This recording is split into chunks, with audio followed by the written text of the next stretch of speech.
Well, the Yankees are coming to town. Hi, everybody. I'm Jim Rodriguez. Welcome to another edition of Dodgers Latest. Of course, you can hit me up right there on Instagram and on X at JRodShow. Love to read all your comments. And of course, we want to thank you for the constant support here on the YouTube channel. Every day, those subscribers are ticking up. So keep coming at us. Comments, subscribe, like, tell your friends for your daily dose of Dodger baseball right here on Dodgers Latest. Well, listen, we talked about it yesterday on Dodgers Latest. The Dodgers may be in the market for a closer. Well, they have done it. They have traded for former All-Star Alexis Diaz from the Cincinnati Reds. The Dodgers will send Cincinnati a minor league pitcher. The news has not been good out of the bullpen. The Dodgers 17th in the National League in ERA out of the pen with 3.98. Tanner Scott has struggled, and the news on Evan Phillips isn't good. His right forearm is not responding. He is not throwing. He's been moved over to the 60-day DL. So the Dodgers have acquired Alexis Diaz in probably one of those situations where the Dodgers are trying to sort of buy low and be able to do a reclamation project. Now, Diaz, listen, we're not kidding about this guy. He was pretty legit good closer. 2022, he had 10 saves, had an ERA of 1.84, was top 5 in the Rookie of the Year. There you see it in 2023, had 37 saves, was an all-star in 23 for the Reds, and then in 24 had 28 saves. He has since fallen on some hard time. He was sent to the minor leagues by Cincinnati, so the Dodgers figure this is a great opportunity not to give up anything huge. They gave up a minor league pitcher, and now they bring Diaz into the fold as to try to help and try to solve this bullpen puzzle. We talked about Tanner Scott, 5 blown saves already. Don't know if he's lost his role, but with Michael Kopech coming back from the minor leagues, probably about another week and a half, maybe it's one of those situations. Kopech does the 7th, Scott does the 8th, and maybe they try Alexis Diaz, see if he can regain his closer mojo in the 9th inning now that we know Blake Trinan is out for a bit, and we know that Evan Phillips may be done for the year. Well, good to see the Dodgers, brass are listening here at Dodgers Latest. Well, a huge weekend coming up. That's right. The New York Yankees are in town. World Series rematch.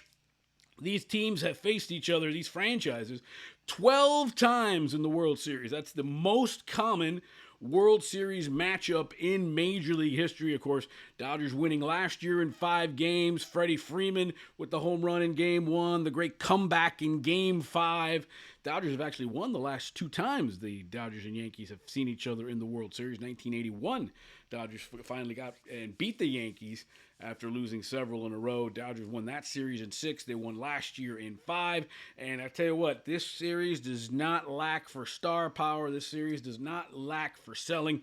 So let's go over the pitching matchups for the weekend. Now, these are all national games. Tonight is on Apple TV over at 7:30 local in LA, 10:30 Eastern. It's going to be Max Fried for the Yankees, 7-0, 1.29 ERA. He's probably in line to be the starter at the All-Star game for the American League. Just an unbelievable year for Max Fried. Dodgers, of course, know him from his days with the Atlanta Braves. And Tony Gonsolin will be on the mound for the Dodgers. He's 2-1 with an ERA of 4.68. On Saturday, it's on Big Fox. That's a 4 o'clock local start in L.A. Will Warren will pitch for the Yankees. He's got an ERA of 4. Landon Knack, who pitched really well his last time out Sunday night in Queens against the Mets.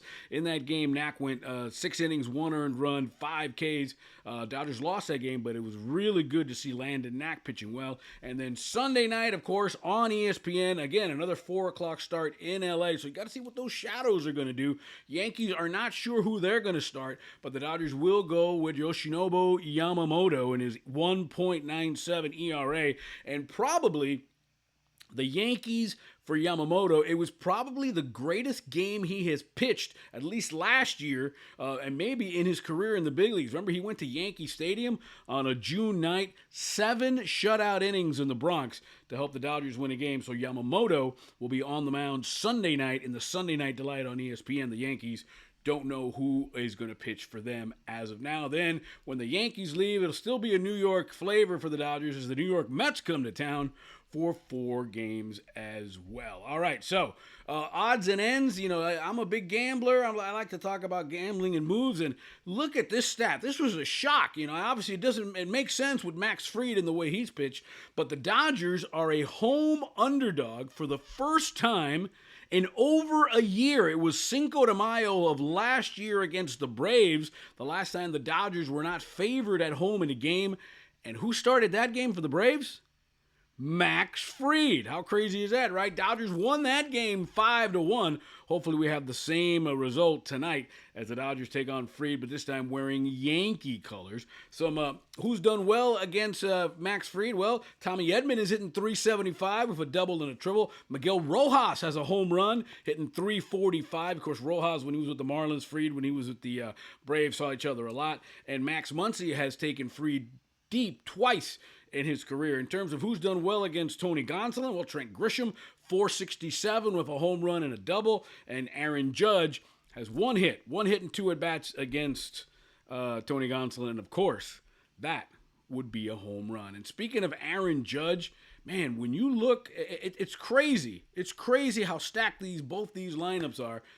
There is an opportunity that we will have 6 MVPs playing in the game at the same time. 6. That has never happened in the history of Major League Baseball, that 6 former MVPs will be in a game at the same time. Well, we know the Dodgers 3, right? Ohtani, Mookie Betts, and Freddie Freeman. The Yankees, well, Aaron Judge, of course.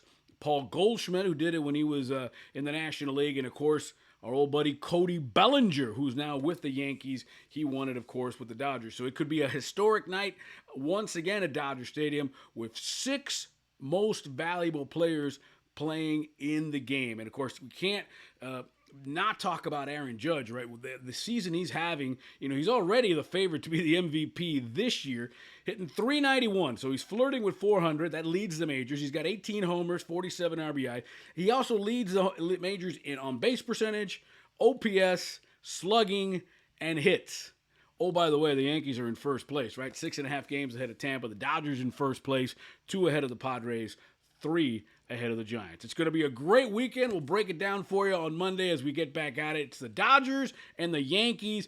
How many times do you think we're going to hear Joe Davis's call of Freddie Freeman's home run? Not enough, as far as I'm concerned. Dodgers and Yankees this weekend. Enjoy. Remember, Dodgers latest for all your Dodgers news and notes. And it's always time for Dodger baseball.